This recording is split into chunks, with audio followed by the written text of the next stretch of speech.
Prepare to be absolutely stunned, because today we're taking you deep inside the legendary Promised Land, Oprah Winfrey's utterly magnificent, mind-boggling Montecito estate.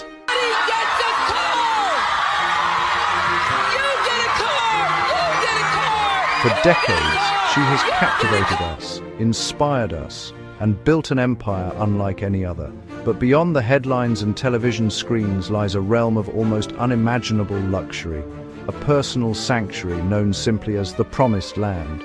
Nestled in the exclusive hills of Montecito, California, this isn't just a home, it's a testament to monumental success, a sprawling kingdom crafted by the Queen of Media herself. Imagine this. A staggering 70 acres of prime California real estate, now valued at over $100 million, that's right, $100 million. At its heart stands a majestic 23,000 square foot neo-Georgian mansion, boasting no less than 6 bedrooms, 14 bathrooms, and a jaw-dropping 10 fireplaces. But that's just the beginning. We're talking about multiple guest houses, a private pool, tennis courts, a wine cellar, and even fruit and avocado groves. It's an entire world unto itself.